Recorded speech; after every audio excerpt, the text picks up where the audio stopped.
Vamos a dar paso a un acto extraordinario de la Real Academia de San Telmo. Autoridades académicos, señoras y señores, el señor secretario de la entidad va a dar lectura del acta relativa a la elección de la nueva académica.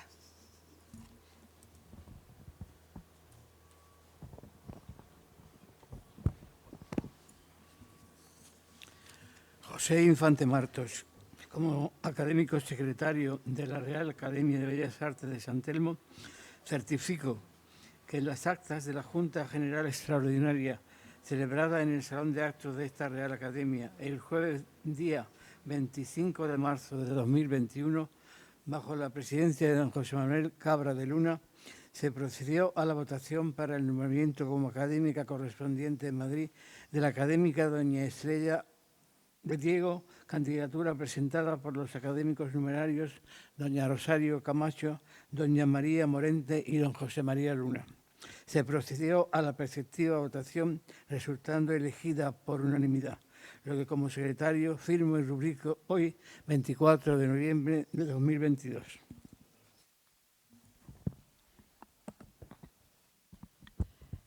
Bueno, antes de continuar, quiero excusar a nuestro presidente, don José Manuel Cabra de Luna, que está indispuesto y ha delegado en mí como vicepresidenta.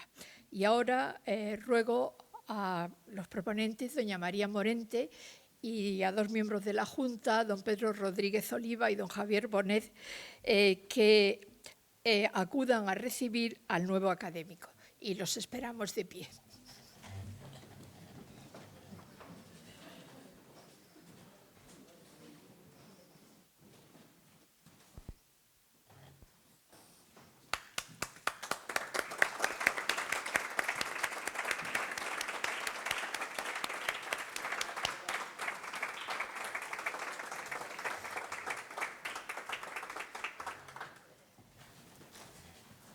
Nueva académica, Estrella de Diego, pues te vamos a imponer este escudo y te rogamos que lo aceptes. Es un símbolo y atributo de tu nueva condición de académica.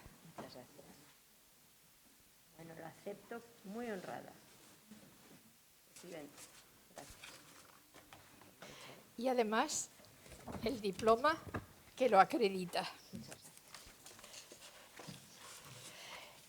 Doña Estrella de Diego es correspondiente en Madrid y con ello y desde ahora se compromete a cumplir con su objeto de fomento de la creatividad artística, así como el estudio, difusión y promoción de las artes y del patrimonio cultural, histórico, artístico y medioambiental, y muy particularmente de la pintura, la escultura, la arquitectura, la literatura, la música y las artes visuales. Le doy la palabra, Estrella, para que pronuncie el discurso de toma de posesión. Muchas gracias, presidenta. Vas a hablar aquí, ¿no? Sí, aquí mejor, sí. Venga. Muchas gracias.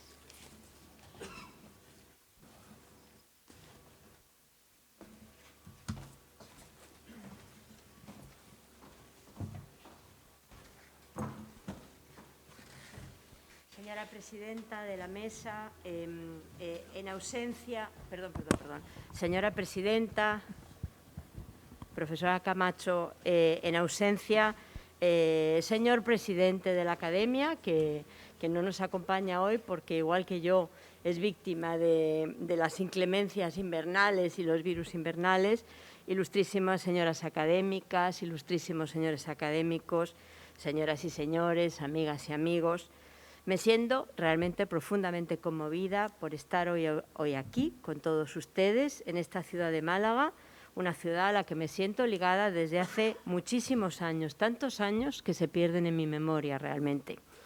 De manera que permítanme, en primer lugar, disculparme por llevar la mascarilla, pero siguiendo recomendaciones médicas, quiero protegerles a ustedes del virus que me atañe en este momento.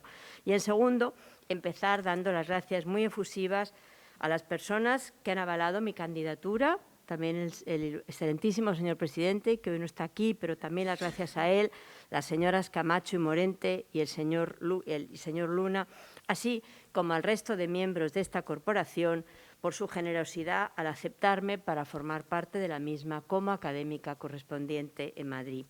No solo es un enorme honor compartir tiempo y espacio con los que a partir de hoy serán mis compañeros en esta Real Academia de Bellas Artes de San Telmo, sino que pasar a formar parte de la misma me permitirá vincularme más si cabe a Málaga, que desde mi juventud ha salpicado mis imaginarios sentimental e intelectual y hasta investigador. Cuando siento una joven trabajando en su tesis doctoral, llegaba a la universidad de esta ciudad, al departamento de Historia, que no de Historia del Arte, en la que sería una de mis primeras invitaciones a un congreso científico. O sea que ya ven ustedes lo importante que Málaga es para mí.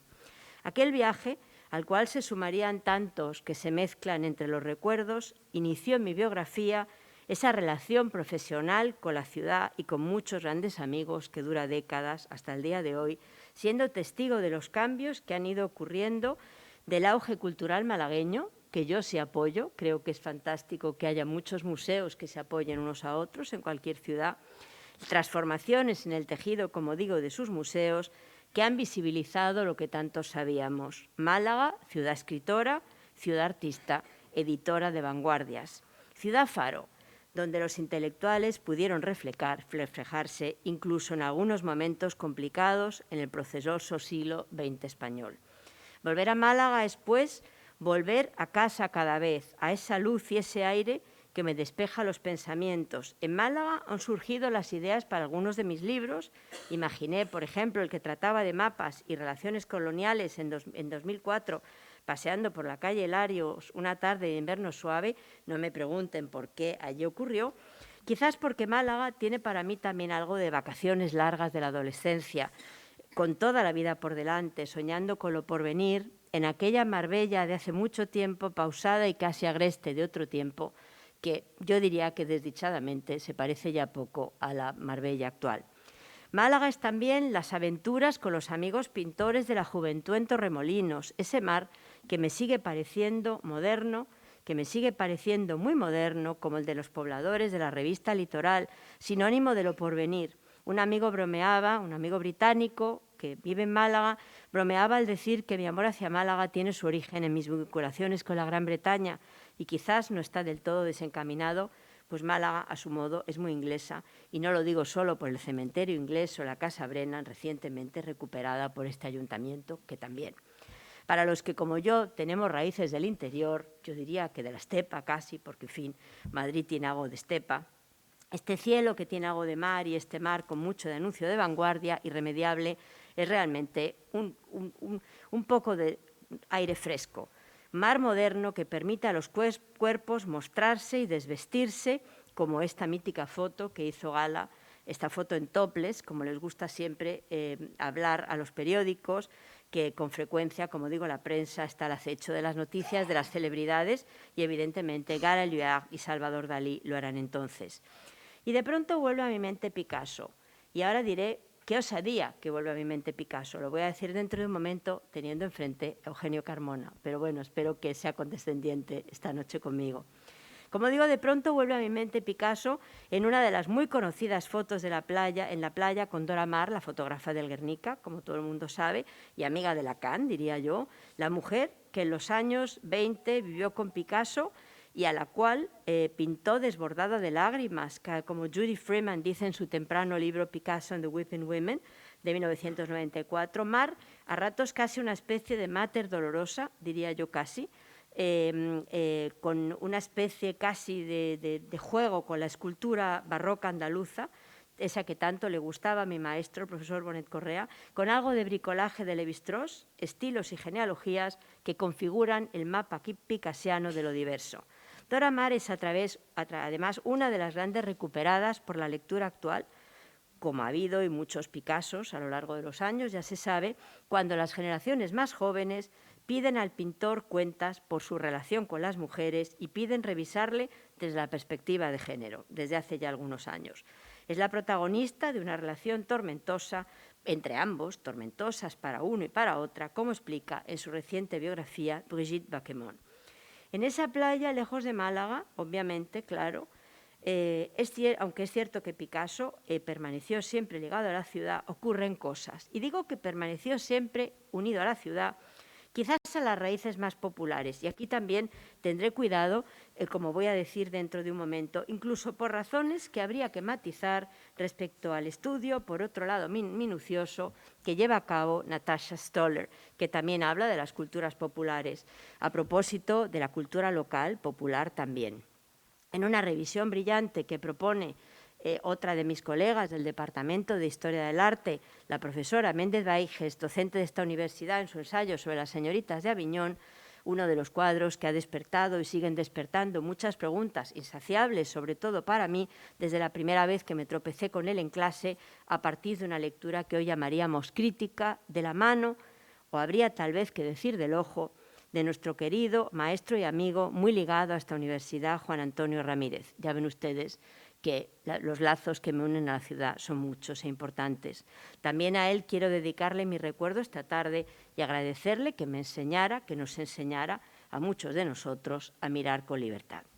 Y es justo en este punto donde debería empezar pidiendo disculpas, como antes decía, por presentarme hoy aquí ante ustedes hablando de Picasso, cuando parte de la corporación son dos de los directores de los museos Picasso, la Casa Natal, el Museo Picasso de Málaga, y teniendo en cuenta también el trabajo de la propia profesora Méndez, de hace un momento citada, y obviamente el profesor Carmona, uno de los máximos especialistas en Picasso, ambos admirados, todos admirados y queridos colegas, que estarán mucho más capacitados que yo para hablar del pintor, sin duda. A decir verdad, confieso que a lo largo de mi carrera investigadora he llegado a Picasso a través de otros temas que han sido recurrentes en mis escritos, asuntos ligados a la alta y baja cultura, a las culturas populares y a eso que se podría llamar el consumo visual, el que ponen sobre el tapete las primeras vanguardias. Muy ligado a estas formas de consumo visual a través de la circulación de revistas, postales o artefactos, aparece otro de mis temas favoritos hasta finales de la década de 1900, desde finales de la década de 1990. El impacto de las culturas lejanas y la negociación de significados que éstas imponen al discurso occidental. Un asunto que ha ido ganando importancia a partir de Black Lives Matter y la decolonialidad, pero que ha estado ahí desde hace mucho tiempo, como todos los estudiosos de Picasso saben, y es bien conocido. También es importante Picasso en mi propia pasión por el bricolaje de Lévi-Strauss, que antes citaba, ir construyendo una nueva realidad con eso que se tiene a mano, fragmentado y fotograma. Y ya voy anunciando lo importante que naturalmente va a ser el cine como parte de esas culturas populares en este relato. Y, cómo no, también la construcción del artista como celebridad. No en vano, en una conferencia dictada en este Museo Picasso hace ya también bastantes años, la verdad es que llegado un momento de la vida, hace ya muchos años de todo, arriba y abajo, en el 2006, arriba y abajo, Picasso y las culturas populares, decidí empezar la charla con unas conocidas anotaciones de Warhol en sus escritos tras la muerte de Picasso. En ella subrayaba lo abundantísimo de la producción del malagueño y la imposibilidad real de remedarle, al menos no en calidad, sino en cantidad, en un espacio de tiempo reducido. Una misión imposible incluso para Warhol, para él, decía, que en su proceso creativo podía avanzar muy deprisa. La cuestión es, pues, cómo algunas de las preguntas recurrentes a lo largo de mi carrera confluyen en una de las posibles lecturas de Picasso. Ya se anunciaba que lecturas de Picasso hay tantas como queramos tener. Inserta además en este caso en conceptos que desde algunos años atrás se han venido a poner encima de la mesa revisando lo primitivo, lo exótico, referido a lo que viene de lejos, de fuera, de lo consuetudinario. Eso por no hablar de las lecturas desde la perspectiva de género, que, como antes he dicho, es una aproximación muy contemporánea del artista, muy en boga, pero que no va a ser materia de discusión esta tarde para mí. Lo importante sería entonces, en primer lugar, tratar de definir el territorio que abarca el propio término que utilizo en el título de mi lección, las culturas populares, en plural, que, como iremos viendo, engloba en este ámbito concreto la cultura producida en torno a los llamados medios de masas, y vuelve a mi mente otra vez el profesor Ramírez, el primero casi que empezó a hablar de ellos, y la reproductibilidad mecánica, por citar a Walter Benjamin. Incluye al tiempo cierta cultura vernácula, diríamos hoy, entendida no solo como esa cultura primigenia, esas cosas que son así de partidas y no solamente las representaciones del outside art, ¿no? Del arte de los que no son profesionales. Esa que a lo largo del siglo XX ha jugado un papel esencial a la hora de configurar las narrativas de la modernidad y que se cruza con la producida por los medios en la lectura que voy a proponerles a partir de Picasso o sobre Picasso. Me detengo un momento en este matador del 14 de octubre de 1970.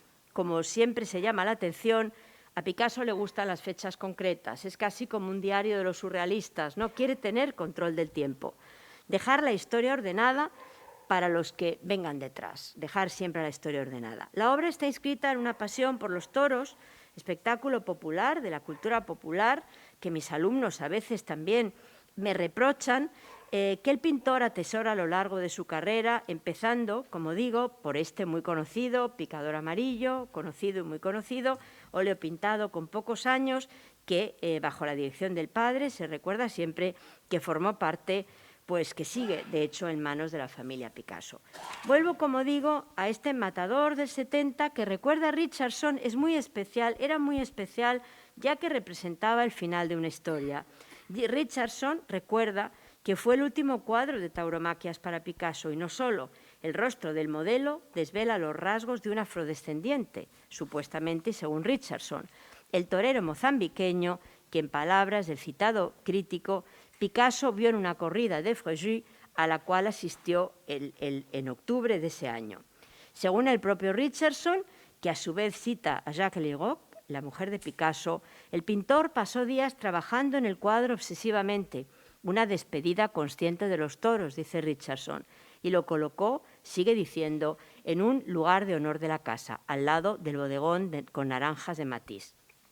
Es posible que esa pasión de Picasso por los toros, la que aprende de niño en las corridas a las cuales le lleva su padre, sea mucho más que una anécdota de lo español, que también gusta mucho, por cierto, cuando estamos hablando de Picasso, esa idea de Picasso francés, Picasso español, o incluso otro aspecto más de ese lado oscuro para los antitaurinos, para mis alumnos antitaurinos. Nos guste o no la corrida, estemos o no de acuerdo con ella, podríamos estar o hallarnos frente a una muestra muy sofisticada de esa cultura vernácula que, por arte de magia, en este retrato de torero mozambiqueño se cruza con otra parte de cultura vernácula en la producción de Picasso a través de la procedencia y el rostro del torero.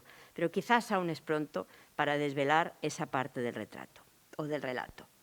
Regresará luego a los toros, claro, a menudo, quizás con nostalgia de esos recuerdos infantiles, dirían los lacanianos, los freudianos, del primer contacto con esa cultura popular, y perdónenme que utilice estas comillas anglosajonas tan incómodas, pero que permanece en la parte trasera del recuerdo de todos nosotros y que le va a perseguir en un juego de series que se dilatan en el tiempo o a veces en la escultura, como esta pieza maravillosa de este Museo Picasso de Málaga, si yo no me estoy equivocando, o estos camuflajes a los cuales volveré, no estas ocultaciones. O no, dice Picasso, no esperes que me repita. Mi pasado ya no me interesa, prefiero copiar a otros que repetirme, por lo menos inyectaría algo nuevo en ellos. Me gusta demasiado descubrir, como digo, lo decía Picasso en 1954. Y luego, algunos años más tarde, en 1980, remachaba, o al menos eso dicen los que le glosan, copiar a otros es necesario, pero copiarse a uno mismo, puntos suspensivos. Buscar, como digo, tal vez las raíces en otros que antes que él retaron a la cultura popular y volvieron los ojos hacia otra cultura popular epitomizada por la tauromaquia misma. Goya, ¿por qué no? Aunque copiar de dónde, copiar y copiarse todo, repetir y repetirse cómo. Quizás yo veo a Goya en Picasso precisamente por mis paseos en la Academia de Bellas Artes de Madrid, cuando muchas veces recuerdo a Picasso al atravesar el patio del Palacio de Goyeneche en Madrid, que alberga la Academia de Bellas Artes, como todos ustedes saben, de San Fernando, y por la cual paseo yo ahora pensando en todos los que me precedieron en las estancias. Hasta hace poco era la académica delegada del taller de vaciados, de modo que la reflexión de Picasso ha vuelto en mi mente con frecuencia en estos años, estos casi 4 años que lo he sido, mientras trabajaba en ese maravilloso taller La verdad es que lo echo de menos, aunque era mucho trabajo, lo echo mucho de menos, con esas copias que eran mucho más que copias en ese momento y que siguen siendo mucho más que copias, o igual son copias sin más dentro de estas culturas populares, que no es poco ser una copia. Picasso llega a San Fernando, como todo el mundo sabe, muy brevemente, en el 97-98, y se matricula, hemos encontrado los documentos, en la asignatura de dibujo del antiguo Ropajes. O sea, eso quiere decir que si algo hizo en el breve tiempo que estuvo, porque se marchó muy rápidamente, porque por culpa de una enfermedad, pero nunca estuvo muy cómodo en la academia, como digo, copiaba, evidentemente, vaciados, eso está claro. Llega forzado a matricularse por el prestigio de la institución a finales del 19 y primeros de 20 era un lugar de referencia. Por una idéntica razón y con pocas ganas, Dalí llega a San Fernando. Es muy divertido su ficha, no la he traído, pero su ficha de alumno, con unos pelos, yo creo que impensables para la época, un pelo largo que tenía en ese momento Dalí. Y bueno, y también, como no estuvo nada contento, como Picasso decía que prefería irse al Prado, pues Dalí también siempre decía que prefería irse a la residencia de estudiantes, aunque su padre le obligó de alguna manera a ir allí para convertirse en artista, recibir una enseñanza tradicional que evidentemente Picasso había encontrado cuando copiaba vaciados y modelos en La Coruña, en Barcelona, en San Fernando, con los primeros dibujos con el padre. Vaciados, como digo, como la máscara del Nilo, esto me lo hizo notar mi colega José María Luzón, que es buen conocedor, evidentemente, de los vaciados, obviamente el que mejor conoce los vaciados en la academia, y que vio sin duda en San Fernando, la pudo ver también en otros lugares, porque está en nuestra colección, esta es un maravilloso vaciado del 18, un icono que regresa a la imaginación de Picasso tiempo después, más concretamente cuando está hablando precisamente en la Suite Bollard, de ese estudio del escultor. Bueno, José María Luzón ha hecho para la exposición de Picasso que tuvimos en la academia, hizo todo un juego, un estudio de los vaciados realmente impresionante. En todo caso, digo, llega a San Fernando, pero Picasso ya sabe dibujar cuando llega a San Fernando. Yo a veces pienso que Picasso sabía dibujar mucho antes de llegar a ningún sitio, desde el principio de los tiempos. Ya ha aprendido el valor de la serie, en este caso concreto, este valor de la serie, de la copia, de la multiplicidad, que la relación con los vaciados también, no en San Fernando, en cualquier otro lugar, le enseña. La idea de que no vale solo lo original, sino que hay otras muchas fórmulas de valor, y creo que eso uno se enfrenta con ellos cuando se encuentra con los vaciados. De manera que copiar de dónde, decía yo antes, copiar o copiarse cómo, repetir o repetirse cómo, produciendo en serie, produciendo en exceso, buscando una fórmula, transformando una fórmula, copiar cómo o no copiar cómo, si toda historia, toda imagen reenvía por definición a otra historia y a otra imagen de partida. Buscar, pues, la historia casi como si habláramos de unos cómics o de unas pequeñas, como unos pequeños juegos visuales, de esos que tanto le gustaron al 19, parte de un nuevo consumo visual, que digo, que describe Jonathan Creary en su conocido libro, a lo mejor volver a la lógica de la historieta, o yo diría casi que al storyboard, incluso cuando uno habla de temas políticos, como hace Picasso.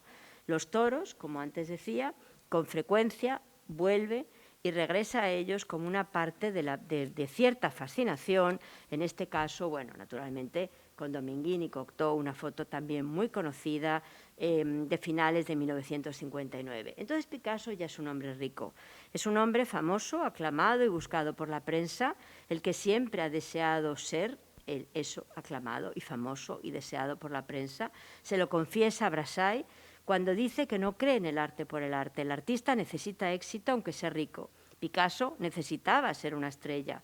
Bajo la apariencia desenfadada y desinhibida que él siempre tiene en todas sus fotos, esa especie de apariencia desinhibida que solamente puede tener una celebridad, que se lo puede permitir todo, que se lo quiere permitir todo, pero que aparenta no tener ningún apego al éxito. También ocurre con Dalí, de alguna forma. Yo creo que cada vez pienso más que son personajes paralelos. Solo a partir de una estrategia diferente, porque Dalí no esconde su puesta en escena, tras un número infinito de fotografías que van delineando su fotografía, como ocurre en el caso de Picasso. Dalí se muestra como celebridad, en este caso, en esta portada de la revista Interview de Andy Warhol, nada más y nada menos. Otra vez se nos cruza Warhol por el camino. Esa pose tan de Picasso, desenvuelta, que tiene mucho que ver para mí con alguien que es un actor, que tiene que ver con la propia cultura popular, aparece en esta película que todo el mundo conoce y para mí es una película maravillosa, que es de Mr. Picasso, de Clouseau, dirigida a mediados de los 50. En las escenas, además, se ve ese dibujo. Yo siempre que veo a Picasso dibujando, cuando paseo por la academia, me imagino a ese Picasso allí dibujando. Picasso no es un artista de estrategias, está claro, es igual que todas esas fotos del estudio donde va apareciendo con los cuadros casi amontonados, cuadros casi seriados, diríamos casi. Pero claro, no siempre había sido así. Picasso no siempre había sido este artista, que sé que es también esta portada de Life de 1968, del 27 de diciembre, también es muy, muy querida para algunas personas presentes en la sala. También es muy querida esta portada de Life, porque yo creo que habla muchas cosas de Picasso. Yo cuando lo estoy viendo ahí casi con estas manos, tengo la sensación de que se siente como encerrado en algo que no se sabe muy bien qué es. Como digo, una pantalla imaginaria, en este caso, como la de Clouseau, que parece atraparle en su propio personaje. Tal vez quiere salir de su propia invención, pienso yo a veces. Ella, un hombre mayor, por si fuera poco, y en 1968 además han pasado demasiadas cosas importantes que han transformado el mundo. Va a morir pocos años después, como todo el mundo sabe. Pero también, como digo, no siempre había sido así, no siempre había sido famoso, no ha sido así cuando se instala en París, en los primeros años del 1900, y se fotografía. Picasso, como muchos de ustedes saben y recuerdan, era no sé si un excelente fotógrafo, pero sí un interesantísimo fotógrafo, y además toda la colección de fotografías, postales, etcétera, que se descubrieron en el Museo Picasso de París, cambiaron muchas interpretaciones de su obra, y yo creo que el estudio que van a plantearse ahora va a cambiar todavía más interpretaciones. Como digo, al llegar a París, y esto también lo cuentan algunos de sus biógrafos, fundamentalmente esa biografía maravillosa de John Berger. Como digo, ya domina por completo el dibujo. Aquí se ve esta comida frugal que me ha acompañado en toda la preparación de la exposición de Picasso en la Academia, que me parece uno de los cuadros, bueno, no es un cuadro, pero sí es un cuadro más espectacular de Picasso. Y como digo, fotografías, perdón, que antes decía, de su propio estudio, ¿no? Fotografía su propio estudio. Quiere dejar ahí también constancia del transcurso de las cosas que van ocurriendo. Entonces, como digo, al llegar a París, ya sabe dibujar, hace esta comida frugal en estampas, a él le gustan las estampas, otra vez la reproductibilidad técnica, que diría Walter Benjamin, tan próximas a las culturas populares también, para las cuales la unicidad es otro evento más en el camino, algo que quizás Picasso aprendió de esos vaciados que entonces se copiaban en las academias de Bellas Artes y que permitían tener grandes esculturas a mano para los estudiantes. Como digo, cuando se instala en París, vive una vida bohemia, de artista pobre, lo apunta John Berger en su biografía y me parece muy plausible, por lo que les voy a comentar a continuación, y durante ese periodo, como es de todos sabidos, pinta saltimbanquis, desclasados y acróbatas, gente viviendo en los bordes, como él mismo, personajes de ese circo Medrano, uno de los lugares que frecuenta a menudo, junto con su amigo Brassai, que también fotografía, en este caso fuera de la ley, personajes desclasados, personajes al margen, como probablemente eran ellos también, los que habitan los bordes, como todos estos saltimbanquis tan conocidos de Picasso, que son los que habitan, como digo, los bordes de la ciudad moderna. Esa ciudad donde Picasso es un desclasado a su vez, otro joven en busca de lo porvenir, como antes decía. Esta es una imagen del circo Medrano. Entonces Picasso, igual que tantos vanguardistas, se deja fascinar por la incipiente cultura de consumo, el circo, el cine, el vodevil, el music hall y sus modulaciones visuales, que es lo que a mí me interesa, las que aportan un catálogo innovado de miradas que solo allí se entremezclan audaces, porque nada más enraizado en la cultura de consumo que el music hall y el propio circo, entre otros, como antes decía, el Medrano que antes estábamos mencionando. De hecho, al circo le acompañaba a menudo su amigo Brassai, quien en las conversaciones con el pintor recuerda la visita que ambos hacen a un espectáculo circense y cómo, unos días más tarde, Picasso le muestra a los acróbatas que ha pintado. Dice: «Quiero enseñarte una cosa, mira, eran nuestros equilibristas de algunas noches atrás. Me sorprendió sobre todo esa noche en Medrano o el día siguiente cuando volví, porque yo mismo fotografié a esos mismos acróbatas esa noche que estuvimos en el circo y que fueron los que despertaron el interés de Picasso». Hasta aquí la cita de Brassai. Bueno, ocurre siempre con la narrativa popular, la narrativa de consumo, las culturas populares a las cuales Picasso mira y sigue mirando. Ocurre con el cine de Méliès, sin ir más lejos, que recuerda a Natasha Staller, tiene implicaciones de repente con algunas obras donde lo que está fuera y dentro de las fronteras se desdibuja y penden de un hilo casi como el trapecio. No he podido remediar traer en este juego de las visualidades de la cultura de consumo que se van transformando en fotogramas esta imagen maravillosa de Ramón Gómez de la Serna, que yo, pese a todo, pienso que era una especie de historiador cultural avant la lettre, y que siguiendo las pasiones por el consumo, escribió, como todo el mundo recuerda, El circo en 1917, que además un admirador regaló a Calder, muy aficionado al circo, y luego escribió Cinelandia también. Cinelandia algunos años más tarde, y que también quiso convertirse en jefe de pista, aunque aquí se queda simplemente en trapecista. A partir de allí, a partir de entonces, ya nada sería como antes, y lo afirman y lo confirman las mitologías de Roland Barthes, publicadas en 1957, fragmentadas y desmitificadoras, fotogramas, que habla de una cultura que ha dejado de ser alta y exclusiva, que se desborda y vuelve la mirada hacia las películas de romanos y los flequillos que representan la romanidad, dice él. Y luego esa Torre Eiffel, que como muy bien él dice, se nos impone, estemos donde estemos, en París, irremediable icono, solamente no se ve la Torre Eiffel cuando uno está dentro de la Torre Eiffel. Así que eso ocurre también aquí. Fotogramas de deseo, cuando al final de From Circus to the Moon de Calder, de 1963, justo cuando aparece la palabra fin, de repente se oye el sonido de un tren que a mí siempre me trae a la memoria esta llegada al tren, Los Lumières, aquella tarde fabulosa invernal en París, en la que la realidad se muestra a fotogramas multiplicada, invadiendo la sala en la mirada de los asistentes, a tamaño natural sobre todo, como las de Demoiselle d'Avignon, y ya verán por qué les digo eso. Cuidado que nos aplasta el tren, decía seguramente la gente. A veces lo de dentro y lo de fuera se mezclan peligrosamente. La realidad imparable siempre acaba entrando. Había que aprender a ocupar un nuevo papel de espectadores que estaba aún ausente. Al poco tiempo de su llegada a París, Picasso se pone manos a la obra, se pone un poco a pensar en ese papel. Tal vez porque tiene un dominio impresionante del dibujo clásico y por eso puede hacer las Demoiselles d'Avignon como las hace. Si bien se ha dicho hasta la saciedad que si no hubiera conocido y controlado las formas clásicas y a los grandes maestros, el profesor Carmona lo sabe bien, no hubiera nunca podido pintar este cuadro extraño y fascinante, rodeado además de muchísimos dibujos preparatorios, cuadrado, imprevisto.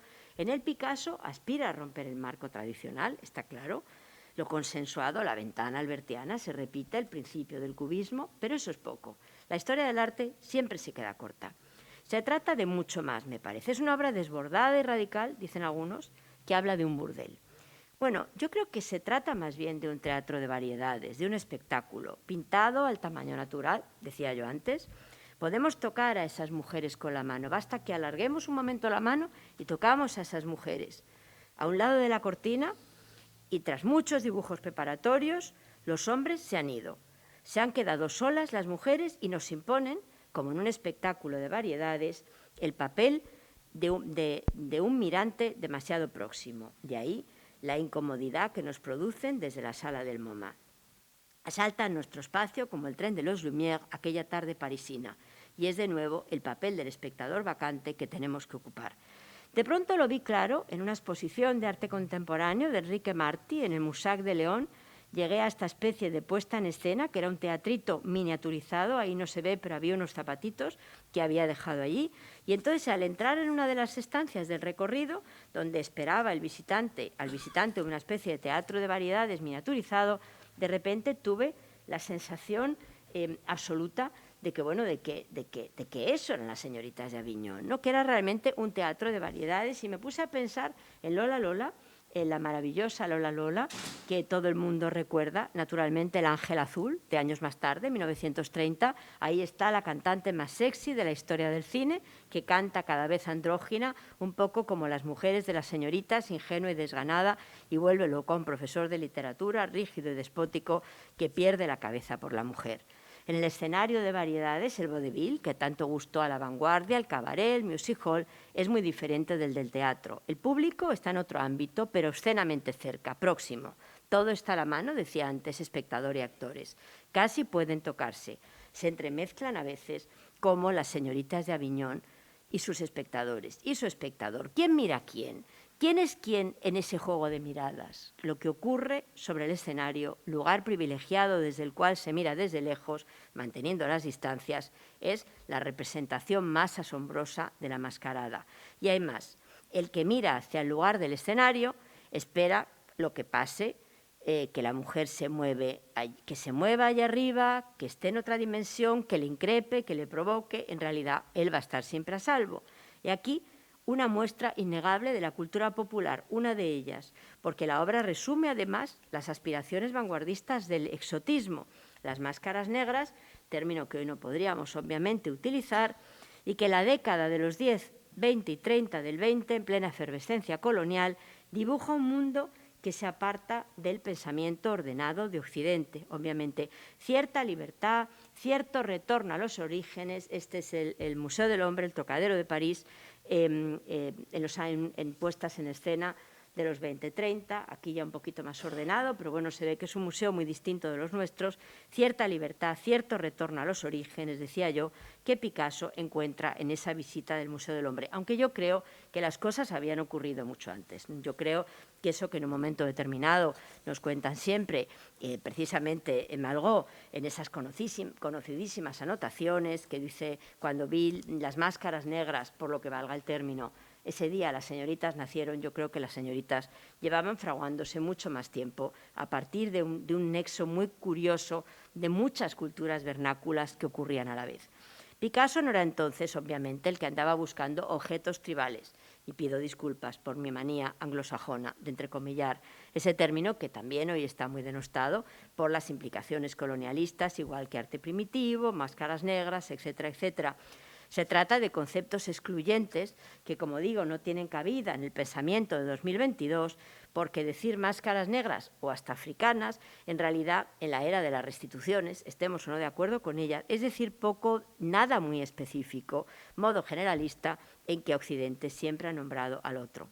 De hecho, Joshua Cohen, en un muy bien conocido estudio, llega incluso un paso más allá y dice que si podríamos realmente hablar de autenticidad en los artefactos culturales que se exportan o se importan en Europa, en contextos fuertemente coloniales como los de los años 10, 20, 30 del 20.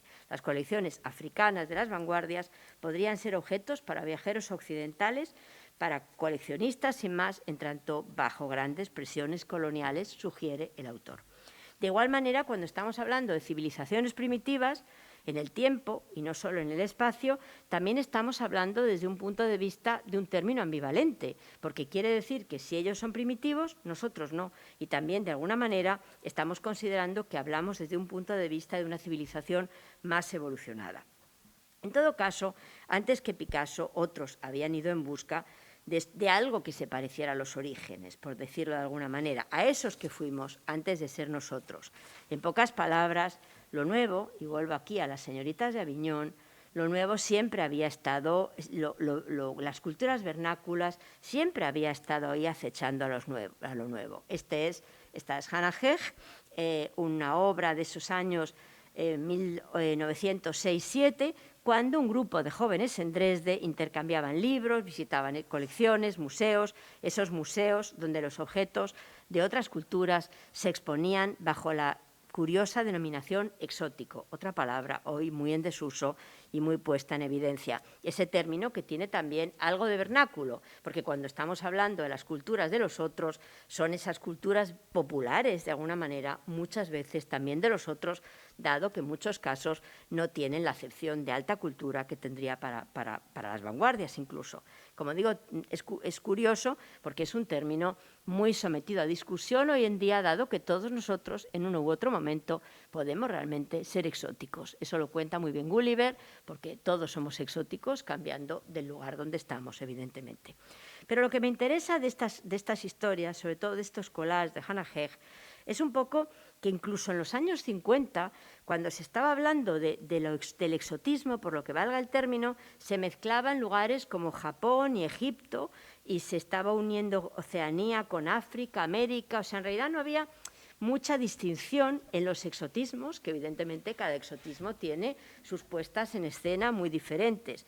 Y casi parece que hay una especie de decalage, de cambio del Japón a África, como la propia progresión de los gustos occidentales desde la época de los 10 a los 30 más o menos, o de final de siglo a los 30.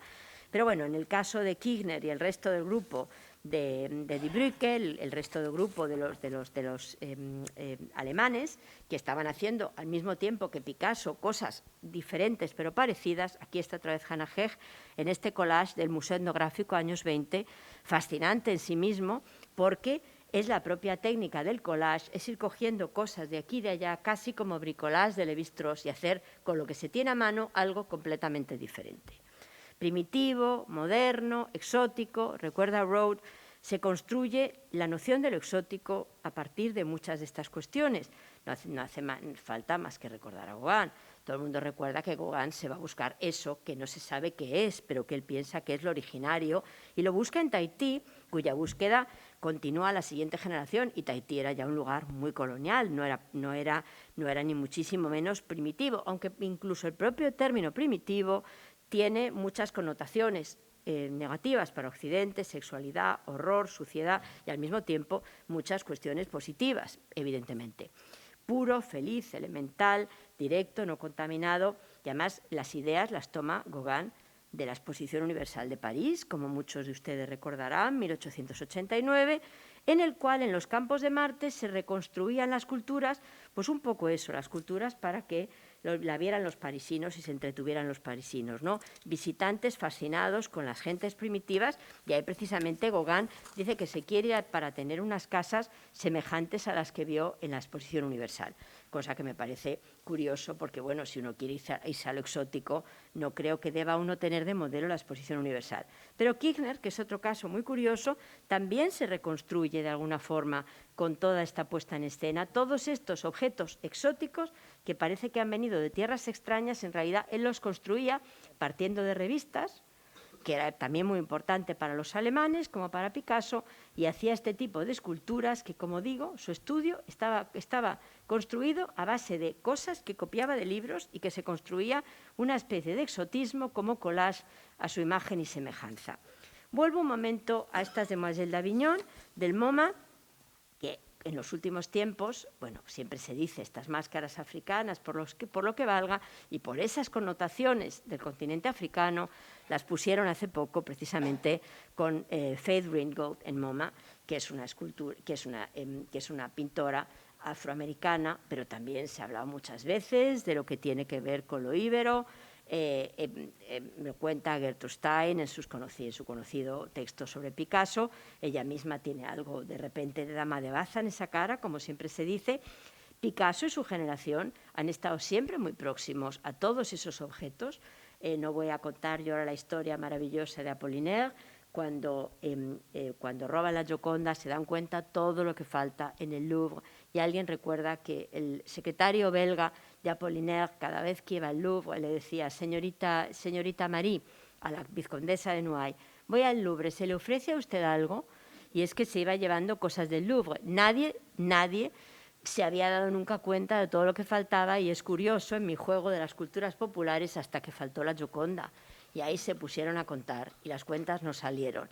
Dicen las malas lenguas que, asustados, lo tiraron al Sena. Pero me imagino que eso no será verdad porque habrán rastreado el Sena en busca de todos esos objetos de las culturas ancestrales que estaban allí. En todo caso, ahí está también Picasso, vuelta a fotografiar a mediados de los 50, siempre con esas obsesiones suyas, ¿no? Con esas obsesiones suyas que son, en el fondo, las obsesiones, como digo, de toda una generación. Obsesiones del vodevil, como este dibujo maravilloso de Jean Bloch, La reina del cabaret, y este dibujo de Picasso, fechado en 1901. Tal vez, como digo, la representación del cuadro de las otredades se entiende también como parte de esta baja cultura, no solamente esa cultura que estuvo mucho tiempo escondida, como muy bien cuenta Andrés Salmón. Quizás por eso el que realmente entendió el cuadro fue Breton, precisamente años más tarde, cuando Picasso ya era un hombre muy famoso, cuando Picasso ya era un pintor caro que vendió el cuadro además por muy poco dinero, siempre se recuerda. Bueno, hay que recordar que los surrealistas estaban siempre fascinados por dar la vuelta al mapamundi. Ese mapamundi que yo les decía que vino de repente a mi mente paseando por la calle Larios de Málaga. Bueno, aquí se ve un mapamundi que está bastante distorsionado, como se puede ver.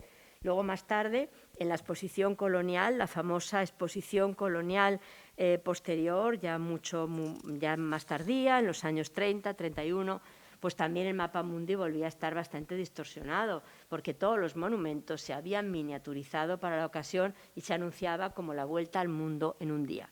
También los surrealistas estuvieron muy en contra de algo que volvió a aparecer en las postales, en este caso danzas rituales, por así decir, que fueron muy populares. Era el premio de consolación para el que no podía visitar la propia exposición. Como digo, curiosa idea que Breton se fije en las Demoiselles d'Avignon más que nadie, que se la venda a Doucet, quizás por ese juego decolonial o postcolonial o anticolonial que plantean los propios surrealistas. Y esta foto, muy conocida foto, de Picasso con Wilfredo Lam y muy próximos también a toda la puesta en escena de la negritud de Aimé Césaire, el codificador, como digo, de la negritud, que intenta de alguna forma negociar esos significados. Bueno, siempre se habla de todo lo que Picasso enseñó a Wilfredo Lam y se habla menos de lo que Wilfredo Lam enseñó a Picasso, que yo creo que también fue muchísimo. Desde luego se trata de una obra asombrosa, para mí asombrosísima, y que tiene que ver, como digo, con esas culturas populares que tantos antes y mucho mejor que yo han discutido en relación a la obra de Picasso. Pero también tiene que ver con esos objetos en serie, como en este caso esta escultura deliciosa y maravillosa que tuvieron ocasión de ver, si yo no me estoy equivocando, en el Museo Picasso de Málaga hace unos años, en una exposición preciosa, con unas esculturas extraordinarias, que ahora está en una de ellas, una de estas cucharas de absenta, está en el Museo el Museo Metropolitano de Nueva York, en la exposición del Trampantojo, y ahí ha arrancado un objeto del mundo real y lo ha colocado en este juego de series de cucharas que son realmente extraordinarias, o en este caso concreto, otra vez el collage, ¿no? Cosas arrancadas y vueltas a contar en una nueva construcción de la cultura vernácula, o lo que cuentan Warner de Gopnik en una mítica exposición del MoMA de High and Low, que en ese momento no fue nada bienvenido que se hablara de Picasso como low más que high, pero que es cierto que, es obvio, cuando uno ve estos periódicos, que Picasso realmente está buscando, hay cosas que ha visto, ¿no? Que ha visto y que ha visto una generación entera. Que ha visto Duchamp, por ejemplo, ¿no? Y que luego una especie de trampantojo vuelve a ver Warhol en estas latas de sopa, donde realmente las cosas banales se convierten en arte simplemente porque se han convertido en obra de arte, ¿no? Y ahí vuelve otra vez un poco el recuerdo de Juan Antonio, que ha hablado mucho de muchas de estas cosas, Juan Antonio Ramírez, el profesor Ramírez. Básicamente es la idea de que ese urinario ahí solo es la publicidad de anuncios de fontanería o de anuncios de baja cultura, podríamos decir, y como dice, por ejemplo, Jeffries, precisamente la idea de cómo se roba a esa baja cultura todo un sistema, no solamente los símbolos, sino un sistema de producción, de consumo cultural, que es lo que me parece interesante en el caso de Picasso. No solamente que se haya apropiado de revistas, casi de un papel pintado, sino que se ha apropiado de todo un sistema de consumo cultural en el cual las postales y las escenografías son, en esos trabajos, ya desde esos trabajos de la mitad de los 10, claras apropiaciones, como digo, de ese sistema estético organizado en la cultura popular. De este modo, las abundantes fotos que otros van haciendo de él son la prueba última de esa construcción Picasso, para llamarlo de alguna manera, como parte de un sofisticado proyecto autobiográfico que se aprende y que aprende otra vez mucho de los medios de masas y, sobre todo, sus estrategias de construcción de significados. Es el arte conceptual. Yo creo que Picasso, al final, en ciertas partes de su producción, por ejemplo, las fotos, es un artista realmente muy conceptual, casi como ese retrato de Rosset la vie Duchamp, imágenes que se reconstruyen en el tiempo y que bueno, que a veces sigue literalmente el bueno de Jackson Pollock, probablemente de una forma un poco diferente, ¿no? Esta foto maravillosa en que Picasso se pone una máscara del propio Picasso también nos cuenta muchas cosas a propósito de, bueno, de dónde miró y dónde buscó. Y en un momento determinado vuelve tanto a lo vernáculo, como todo el mundo sabe y como a mí siempre me gusta recordar, que vuelve los ojos hacia la cerámica. Esta foto me parece realmente extraordinaria. Vuelve los ojos hacia la cerámica, que llega incluso a producir industrialmente, aunque esto a veces parece un secreto guardado, no sé muy bien por qué guardado. La verdad es que siempre había estado ahí, como muy bien discute Kenneth Silver en su estupendo artículo sobre las cerámicas de Picasso en el 2000, el regreso a las culturas tradicionales que él propone no parece en absoluto conveniente para el pensamiento canónico norteamericano en ese momento, que para rubricar el expresionismo abstracto, o sea, a este Jackson Pollock que veíamos, desde luego no necesitaba un Picasso ceramista, sino que necesitaba no un Picasso artesano, sino demiurgo, no un Picasso rodeado de cerámicas, sino un Picasso creando.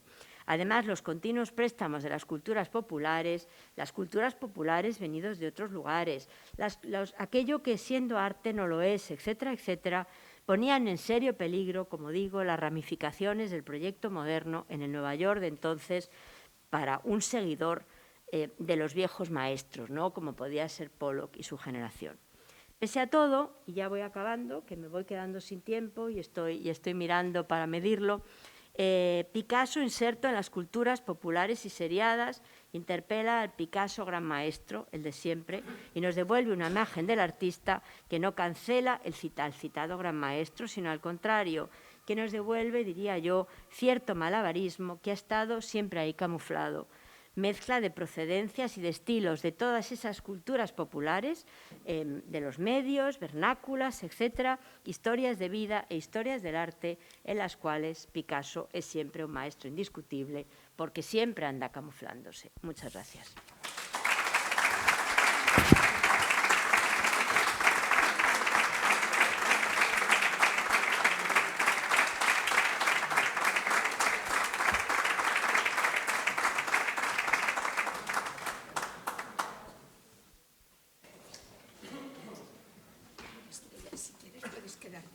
No, como tú quieras, yo me bajo, sí, así te veo mejor.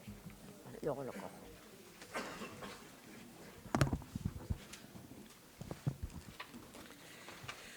Concluido el discurso de la nueva académica, esta toma asiento entre el público y los restos de los demás académicos y damos la palabra a la vicepresidenta y académica numeraria, doña Rosario Camacho, para dar la bienvenida a la nueva miembro de la corporación. Gracias.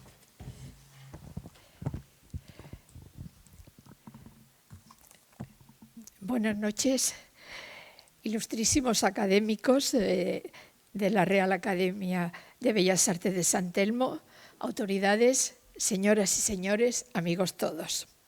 En poco tiempo se han pronunciado aquí dos magníficos discursos sobre Picasso que han sido dictados por dos brillantes profesores de la Universidad Española, realmente no ha sido buscado, ha sido el parón determinado por el COVID-19 que ha hecho que estas dos fechas se aproximen. Pero bueno, así, de este modo, están planteándose como un prólogo a los actos dedicados a Picasso. Efectivamente, Estrella de Diego vuelve a Málaga. Ella ha manifestado su entusiasmo por volver a esta luz y a este aire, y tanto mis compañeros académicos María Morente y José María Luna y yo, que presentamos la propuesta, como toda nuestra corporación, nos alegramos de contribuir con este nombramiento a fijarla aún más en nuestra ciudad. Siempre es un honor y una satisfacción recibir a un nuevo académico o académica, porque no somos muchas aquí, pero en este caso lo es también por recibir a una querida amiga con quien he mantenido relación desde hace mucho tiempo. Estrella de Diego ha recordado también cuando fue invitada por el Departamento de Historia de la Universidad de Málaga, en la que sería una de sus primeras invitaciones a un congreso. Creo que fue en 1993. Nuestros departamentos de historia fueron avanzados en sentar posiciones de investigación en cuanto a los estudios de género, el Seminario de Estudios sobre la Mujer y la Asociación de Estudios Históricos sobre la Mujer. Y con esto quiero recordar a Maite López Beltrán, que nos dejó hace tiempo, pero sí están con nosotros Lola Ramos, Bárbara Cieblo, Marion Reder y otras compañeras que han trabajado en esta línea. En aquella fecha, Estrella de Diego realizaba su tesis doctoral con don Antonio Bonet, académico correspondiente de esta corporación y muy querido en la casa. También le dirigió la memoria de licenciatura, que publicó cátedra en 1987, La mujer y la pintura del siglo XIX español, 400 olvidadas y alguna más. Además, desde 1984, en la Universidad Complutense colaboraba en las jornadas de investigación interdisciplinaria sobre la mujer. Evidentemente, con estos antecedentes y con su magnífica ponencia, La historia del arte desde una mirada alternativa, su presencia en el primer curso del programa de doctorado Estudios sobre la Mujer de la Universidad de Málaga estaba más que justificada. Además, la había precedido su fama, y cito una de las presentaciones de aquella fecha. Feminista convencida y convincente, con su postura en la vida y con sus trabajos, ha hecho importantes aportaciones, combinando dos líneas de investigación, el mundo del arte contemporáneo y los estudios de género.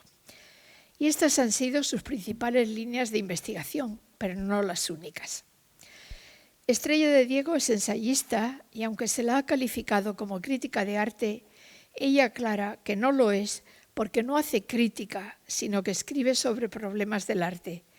Trabajos concienzudos, evidentes en sus libros y ensayos, y también con un enfoque más didáctico en otros artículos de divulgación, pues es columnista del diario El País y es buena comunicadora. Catedrática de la Universidad Complutense de Madrid y académica de número de la Academia de Bellas Artes de San Fernando, ingresó en ella con un sugerente discurso titulado A propósito del malentendido, y ha sido, como ha indicado ella misma, académica delegada de su importante taller de vaciados.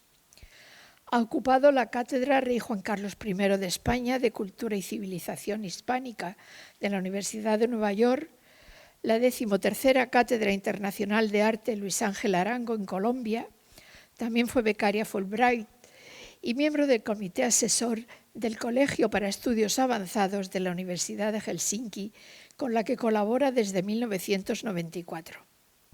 Es patrona de la Fundación Carolina, de la Academia de España en Roma, el Instituto Cervantes, miembro del Consejo Asesor de la Bienal Sur Buenos Aires y de la Fundación Norman Foster.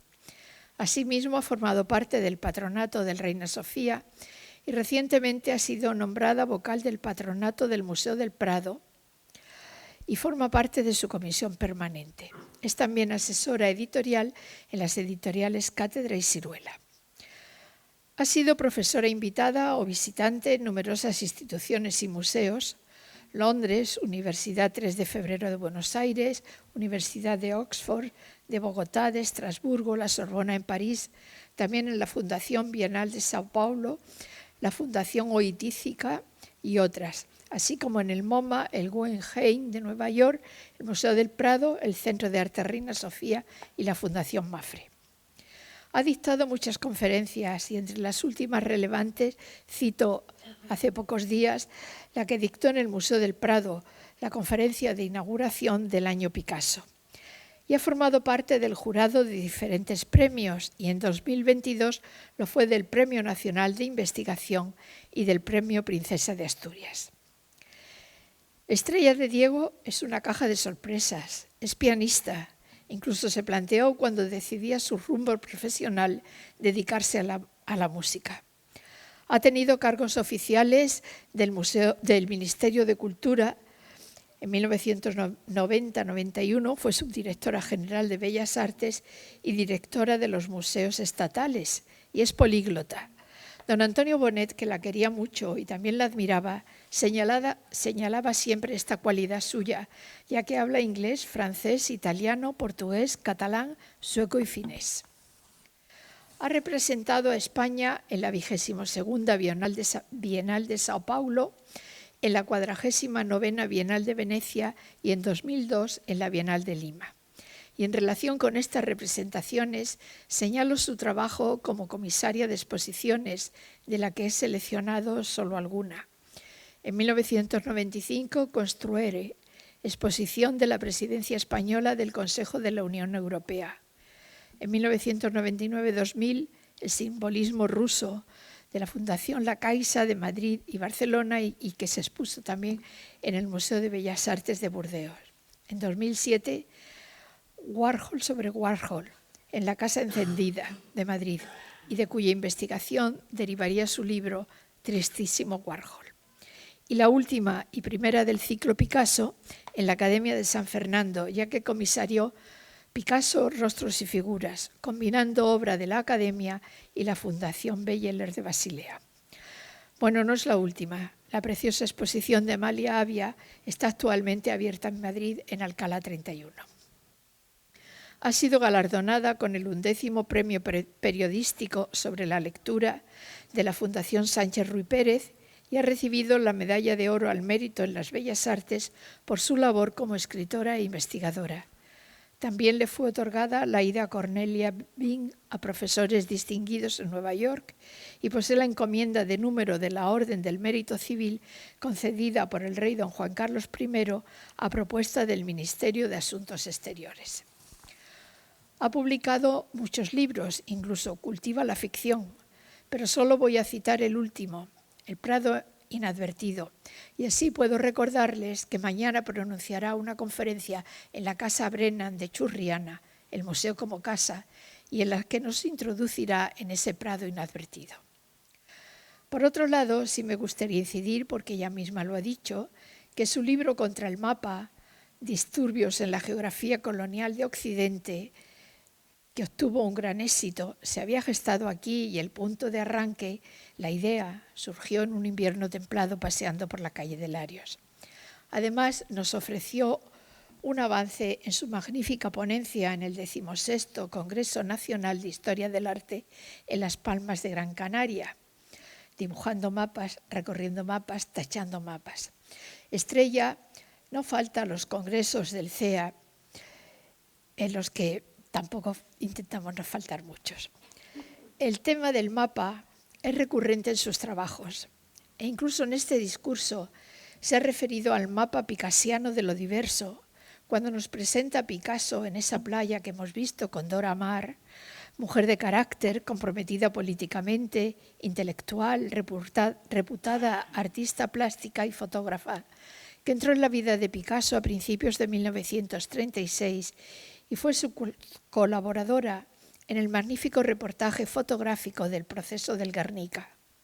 La mujer que llora, como hemos visto, y como la representó Picasso más de una vez entre los muchos retratos que hizo de ella, la protagonista de una muy triste historia. Creo que es totalmente casual, pero el tema del discurso se integra en el mapa cultural de Málaga.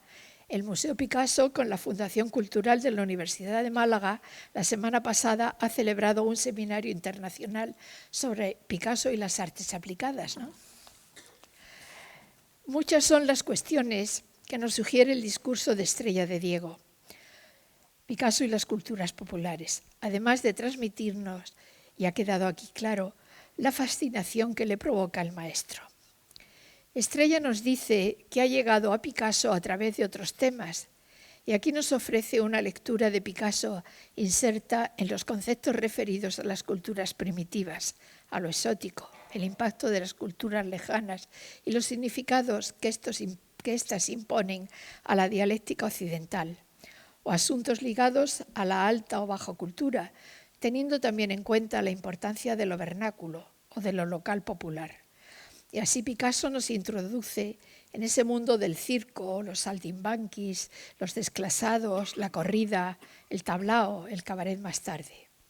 También las nuevas formas de consumo visual o la cultura producida en torno a los medios de masa y de reproductividad mecánica. Y yo también recordaba en estas líneas al profesor Juan Antonio Ramírez, que tanta huella ha dejado en esta ciudad. Estrella de Diego ha insistido varias veces a lo largo de su discurso en el increíble dominio que tiene Picasso del dibujo clásico, incluso cuando indica que poco después de llegar a París se decide a encontrar nuevas formas de expresión que se manifiestan en ese cuadro fantástico, sorprendente y nada casual de las señoritas de Aviñón. Un salto enorme. La influencia del arte primitivo en este cuadro es un aspecto sobre el que se ha escrito mucho y se ha asociado a diferentes fuentes. Arte ibérico, Grecia arcaica, máscaras africanas y más.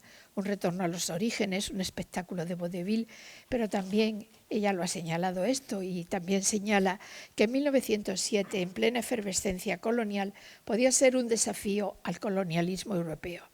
Picasso, no lo olvidemos, es un pintor de su tiempo. Así como también señala las anotaciones de Malraux al recoger la opinión de Picasso cuando entendió que estas esculturas no eran una pieza cualquiera, sino que eran utilizadas por los hombres primitivos como fetiches, objetos mágicos que les protegerían de los malos espíritus. Estrella ha relatado la anécdota de las sustracciones de piezas en el Louvre y que luego dicen que tiraron al Sena. Yo había oído y leído otra anécdota que Picasso y Apollinaire, visitantes asiduos del Museo del Trocadero, fueron considerados auténticos rateros de esas piezas primitivas o exóticas que exhibía el museo. Se las llevaban. Pensando en esos poderes mágicos, desde luego algo mágico pudo surgir en Picasso. Él indicó, y aquí lo ha resaltado Estrella, que las señoritas debieron nacer el día que comprendió la magia de esos objetos primitivos, aunque también ha señalado que debían llevar gestándose mucho tiempo. Así los rostros de las señoritas mutan en máscaras tribales y nos muestran la otredad. Afinidad electiva, lo consideró Patricia Mayayo. Quiero cerrar esta reflexión con una cita de otro libro de Estrella, Rincones de postales, turismo y hospitalidad, que leí por mi interés en los temas de patrimonio y turismo.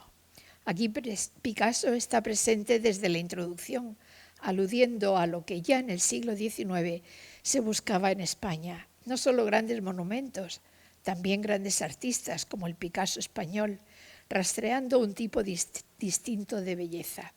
Y la cita, y aspiran a encontrar, además, el vértigo de la otredad, lo otro, lo que no está en casa, aunque se trate de una ficción, de un espejismo, de una proyección del deseo. Otra cuestión interesante que plantea es la atracción, que llega a pasión, de Picasso por los toros, tema al que regresa con frecuencia en su obra, tanto pictórica o escultórica, como en sus espléndidos dibujos, nunca repitiéndose. Aquí Estrella introduce otro tema, señalando esas misturas, repetir, copiarse, copiar, apropiarse, interpretar, seriar. Picasso no se copia a sí mismo. No esperes que me repita, dice. Prefiero copiar a otros. Le gusta descubrir y hace magníficas interpretaciones de otros artistas que están en su imaginario. Recordemos sus diálogos con los artistas del pasado, la serie de las Meninas o las variaciones sobre las mujeres de Argel, de Delacroix, o cómo seguía a Manet, a Courbet, incluso a David, o las miradas de Degas en alguna de sus suites. Pero aunque no se copie, es normal que haga revisiones de su propia obra, y las hace sobre todo en los últimos años. Y también se reiteran las palomas, viejos emblemas de Picasso, tan ligadas a sus comienzos en Málaga. Y aquí lo dejo.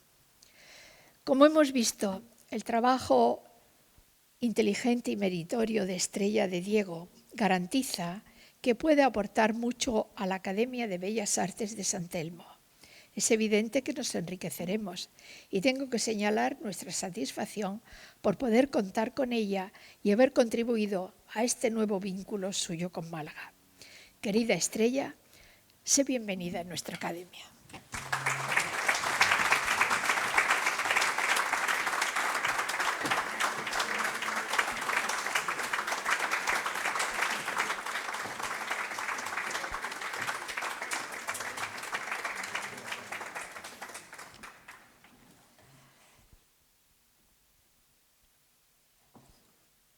Bueno, pues ya desde este lugar reitero la bienvenida a de la corporación a la nueva académica y agradezco a todos su asistencia. Se levanta la sesión.